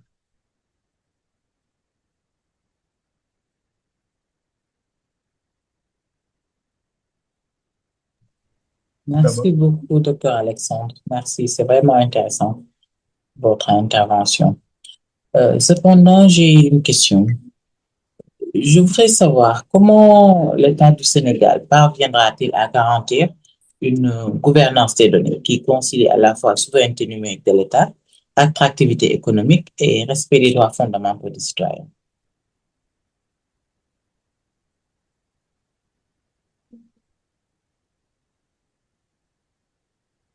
Alors là, je pense que vous posez une question assez intéressante sur souveraineté, attractivité et protection. C'est des logiques différentes parce que vous, et pourquoi je disais tout à l'heure qu'il faut tout de suite éviter de comprendre la souveraineté sur le plan juridique, comme on l'a appris dans les facultés de droit, là, c'est maîtrise du territoire, c'est non-ingérence dans les affaires. Non, là, l'ingérence, elle est là. L'ingérence est de fait. Facebook opère au Sénégal. Facebook n'a pas de représentant au Sénégal. Aujourd'hui, Twitter est là. Instagram, ils sont là. Ils sont en train d'opérer. Vous les utilisez à partir du Sénégal. Et aujourd'hui, même en matière de fiscalité, là où les gens avaient la difficulté pour élaborer un texte, notamment sur la taxation numérique, c'était ça, la localisation de ces plateformes-là avec lesquelles les citoyens, disons, interagissent dans le cadre des services financiers numériques. Les Amazon, etc., les gens achètent, commercent avec Amazon, etc., à partir du territoire sénégalais. Et donc, on dit, maintenant, il faut essayer de voir. On met à la charge du Sénégalais qui maintenant informe la plateforme. Bon, la plateforme, elle est informée et c'est qu'au Sénégal, il y a une nouvelle législation. Mais ce n'est pas évident pour le consommateur sénégalais. Lorsque la législation, disons, tend à être restrictive. Donc, oublions cette logique. Tout de suite là, de souveraineté. Quand on parle de gouvernance des données. Moi, c'est ça ma position.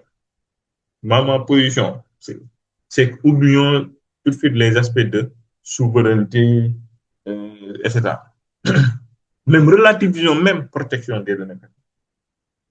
Moi, je suis un capitaliste. Je pense que il faut envisager une perspective plus pragmatique. Parlons d'innovation. Comment la donnée doit alimenter l'innovation.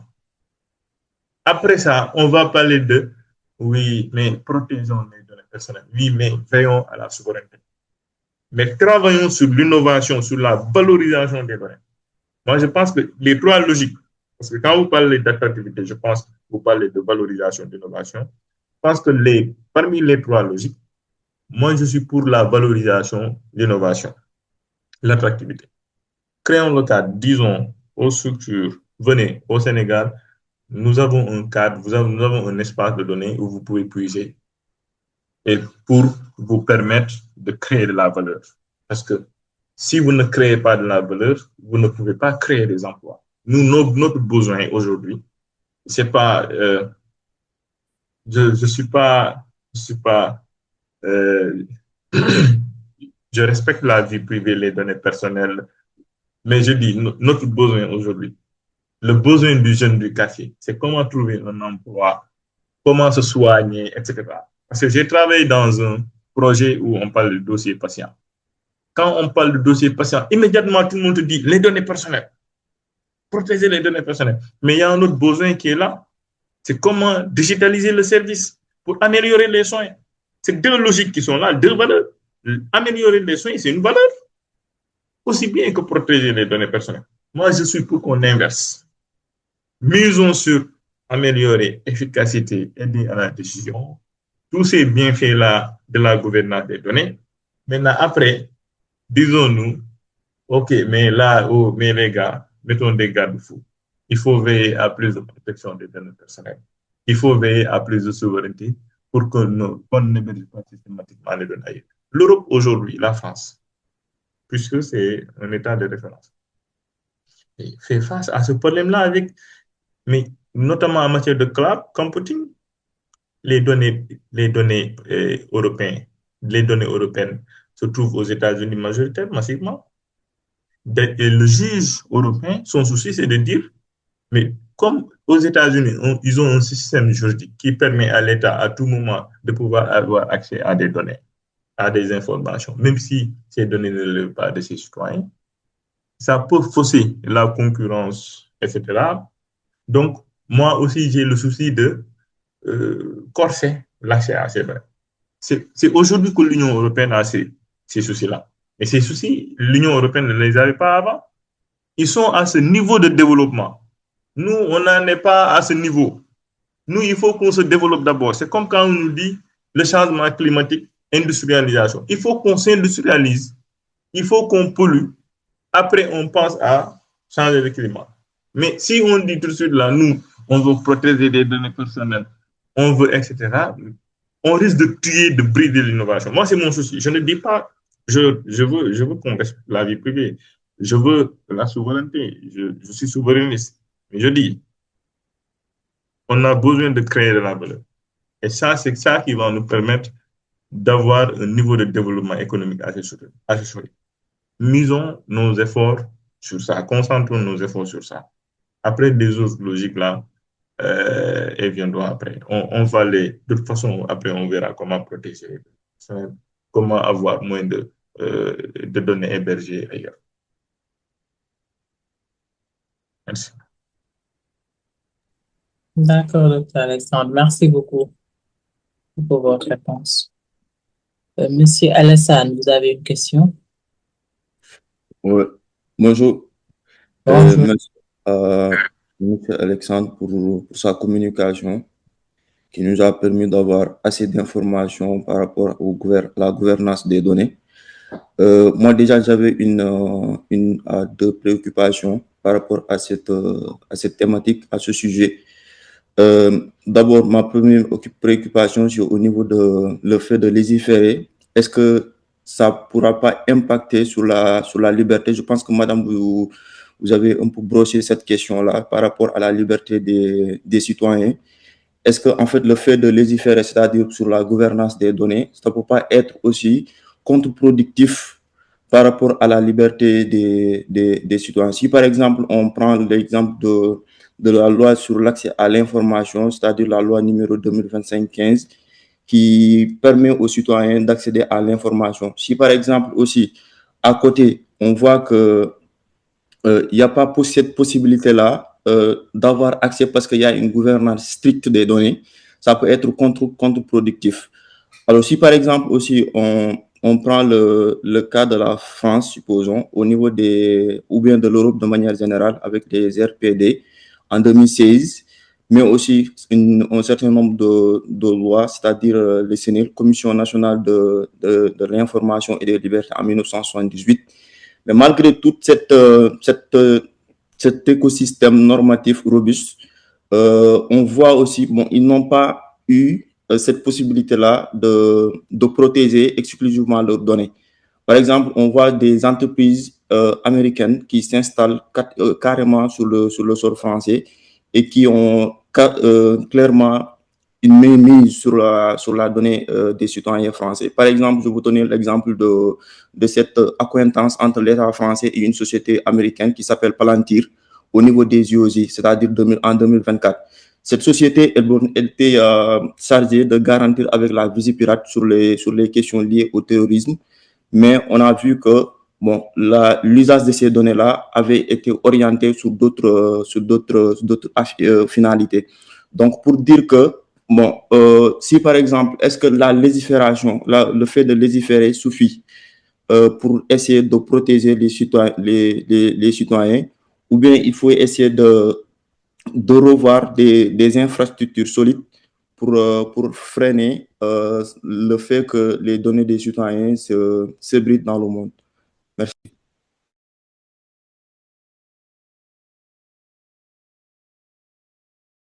Alassane, c'est très intéressant ce que vous dites. C'est très intéressant. D'autant plus que quand vous parlez de liberté des citoyens, je ne sais pas si vous parlez de liberté d'entreprise ou c'est ça, non? Ouais, exactement, ouais. Oui, oui, c'est ça, en fait. C'est pourquoi je parlais tout à l'heure d'innovation. Et c'est pourquoi je parlais également de capitalisme et autres. Cette liberté d'initiative, d'innovation qu'il faut développer, etc. Et là, ça me permet de faire un peu du droit comparé. Regardez les systèmes américains anglo-saxons et les systèmes francophones. Là, ils n'ont pas la même tradition juridique. La, les systèmes anglo-saxons sont plutôt pragmatiques, orientés vers le libéralisme. Et c'est pourquoi je disais tout à l'heure que la question de la souveraineté est liée aussi au régime politique. C'est lié, c'est des questions qui sont liées. Le régime politique américain a un fondement, disons, libéral. Et c'est à partir de ce fondement libéral que le système juridique s'organise. Le système français, regardez, c'est il y a un fondement plutôt conservateur. C'est pourquoi la tendance juridique francophone, c'est une tendance législative. Et c'est pourquoi il y a une inflation législative. À un moment donné, en France, ils ont dit il faut procéder à ce qu'ils appellent la simplification législative. Ça faisait partie des priorités en matière de modernisation de l'administration de manière générale. Mais il fallait simplifier le cadre juridique parce que tellement il y a des lois. Regardez, même en matière de numérique, la France a énormément de lois. Dans chaque domaine, une loi. Dans chaque domaine, une loi. La France ne fait que légiférer. Pendant ce temps, les États-Unis sont en train d'innover. Mais nous, au Sénégal, nous voulons copier la France pour faire quoi? Quand il y a un enjeu, on dit, allons-y, légiférons. Mais même en matière de logistique, la tendance, elle évolue. Aujourd'hui, le système anglo-saxon, notamment canadien, que je considère comme étant l'un des meilleurs, c'est de recourir à ce qu'on appelle le soft law. L'UNESCO a montré la voie en publiant des lignes directrices en matière, par exemple, d'IA, en matière d'encadrement de l'IA, un manuel en matière de gouvernance des données. En fait, cette façon de normer a une visée pédagogique, didactique. Parce que la loi aussi, la norme, ce n'est pas que de sanctionner. La norme, sa visée, elle est aussi pédagogique. C'est aussi bien de permettre que d'interdire. Ce n'est pas que d'interdire uniquement. La norme permet, standardise, harmonise, mais elle ne doit pas brider l'innovation. Et donc, à partir de ce moment-là, regardez au Canada sur l'IA, c'est des codes de conduite, c'est des chartes en matière de numérique, c'est des chartes, c'est des codes de conduite, c'est des lignes directrices. Et même, c'est des feuilles de route par moment. On dit feuilles de route. Au Sénégal, vous le dites à quelqu'un qui a fait 40 ans en matière de logistique, il te dit, subhanallah, ça, il ne faut pas faire ça. Mais parce que si vous ne faites pas cela, vous voulez légiférer sur une chose que vous ne maîtrisez pas ou que vous ne connaissez pas suffisamment. Parce que le droit sert à encadrer le phénomène. Or, lorsque le phénomène, vous ne le maîtrisez pas suffisamment, mais comment vous voulez l'encadrer? Et c'est pourquoi les textes de 2008, les gens se sont rendus compte qu'au au moment où on allait vers, l'entrée en vigueur de ces textes, il y a certaines parties qui commençaient à devenir obsolètes. La convention de Malabo sur la cybercriminalité, la cybersécurité, la protection des données personnelles. Aujourd'hui, c'est quoi le problème? C'est qu'avant même son entrée en vigueur, elle est obsolète. Parce que le temps du droit international, notamment en matière de ratification, ce n'est pas le temps du droit. Donc, soyons ingénieurs, essayons de réfléchir, d'innover, ayons l'audace de dire que notre façon de produire, de fabriquer des normes ne peut plus opérer ou n'est pas, disons, ne favorise pas le développement du numérique. Osons poser ce débat-là et disons, mais réfléchissons à d'autres cadres plus adaptés, des codes de conduite, des chartes, hein, des guides qui renseignent et indiquent la voie. Voilà comment vous devez faire. Installons des comités d'éthique, de conformité, etc. Pour chaque fois dire, mais écoutez, on avait dit ceci, mais compte tenu de tel enjeu, il faut peut-être réorienter. Je suis pour ça. Pas pour moi, si ça ne tenait qu'à moi, le Sénégal n'allait pas avoir autant de lois sur le numérique. Je dis bien, si ça ne tenait qu'à moi, on aurait qu'une seule loi, avec des décrets, des arrêtés, etc. Si on se rend compte que tel aspect a évolué, on modifie une partie de cette loi-là avec son texte d'application. Mais on ne peut pas sur un sujet. Et ça pose même des problèmes d'accessibilité aux, aux lois ou aux normes. On ne sait pas finalement, parce qu'il y a énormément de textes. Aujourd'hui, les transactions électroniques, si on n'arrive pas à déployer certaines solutions numériques, parce qu'on te dit que la loi de 2008, si c'est avec le ministère de la Famille, on te dit que c'est le code de la famille qui s'applique. Non, non, ce n'est pas une autre loi qui va s'appliquer. Donc, vous ne pouvez pas déployer un système numérique. Il y a tel aspect qui se pose, le code de la famille n'a pas prévu ça. Donc, il faut modifier le code de la famille. Comment modifier le code de la famille sur un aspect qui est déjà régi par une loi? Une loi spéciale qui ne traite que du volet numérique. Vous ne pouvez pas modifier la loi. La loi portant code de la famille, tout le monde sait que c'était un processus difficile ou là, qui a sécrété difficilement le code de la famille. Il y a certains textes qui ont été sécrétés dans des contextes difficiles. Pourquoi toucher à tout ça? Mais réfléchissons. Ça sert à ça. Nous avons fait des études pour réfléchir, pas pour, disons, reproduire les choses comme si on était des automates. Réfléchissons. Disons, on change. On change. La nouvelle doctrine, c'est de faire ça. Osons innover. Et malheureusement, on a encore cette tradition juridique francophone qui pèse sur plusieurs d'entre nous. Fait qu'on réfléchit à partir de la France et pour la France. Et surtout à partir de la France. Mais regardons dans d'autres pays ce qui se fait.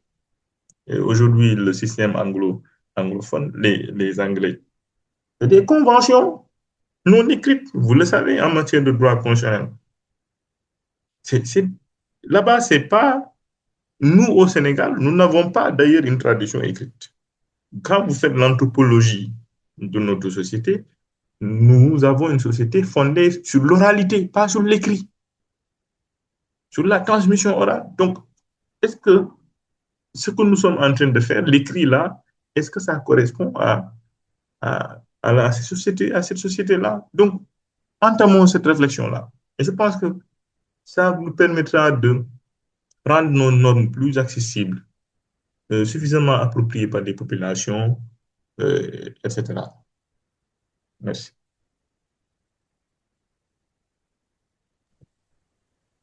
Merci beaucoup, Dr. Alexandre. On n'a pas d'autres questions?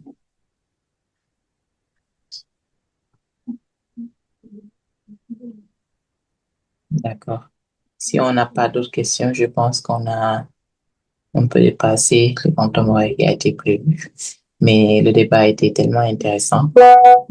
Alors, on vous remercie énormément, Dr. Alexandre, pour votre disponibilité et pour nous avoir partagé autant d'informations, mais aussi de connaissances intéressantes sur le thème.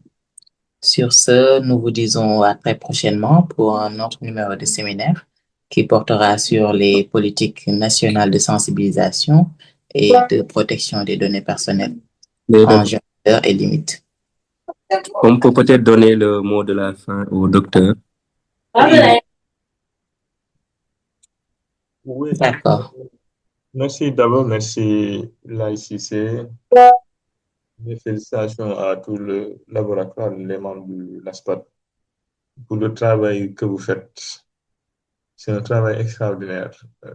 Et je pense que il faut continuer à mener le débat. J'ai longtemps critiqué les universitaires quant au fait que très souvent, quand il y avait des débats, ils préféraient aller à l'université, organiser un débat où c'était les mêmes qui animaient face à des étudiants. Et c'était le même sujet, pratiquement. Chacun proposait un sujet sur lequel il était à l'aise. Et donc, on n'évoluait pas en réalité. On ne parlait pas à la communauté. Or, la loi de 2015 sur l'enseignement supérieur, sur les universités, a conféré une nouvelle mission aux universités pour dire que le service à la communauté fait partie des missions de l'université. La mission de l'université, ce n'est pas que de produire de la connaissance, mais c'est aussi de la diffuser et de servir la communauté. La communauté, c'est les Sénégalais qui habitent en dehors des universités. Aujourd'hui, on a un outil formidable qui s'appelle le numérique, qui permet, comme vous êtes en train de le faire, de diffuser, de poser le débat sur des enjeux comme la gouvernance des données et de s'adresser à des publics divers. C'est aussi ça à l'université. Et c'est pour ça que j'ai j'ai- j'ai- j'ai apprécié votre initiative, hein, et vous encourage à persévérer. Je souhaite bonne chance à vous, dès d'abord pour la recherche que vous menez à Blaye, pour son sujet très compliqué là. Non, non, pas très compliqué, disons, en termes de terrain. Je sais qu'en termes de terrain, mais c'est un sujet passionnant, mais en termes de terrain, c'est compliqué. C'est très compliqué. Mais au besoin, s'il y a lieu d'aider, n'hésitez pas, je pourrai faciliter. Je vous remercie et je salue, et je vois parmi le public des gens que je connais, les Albert Kital, qui est un excellent juriste, mais très discret, beaucoup de camarades que j'aperçois, et qui sont là, qui sont venus participer. Au revoir.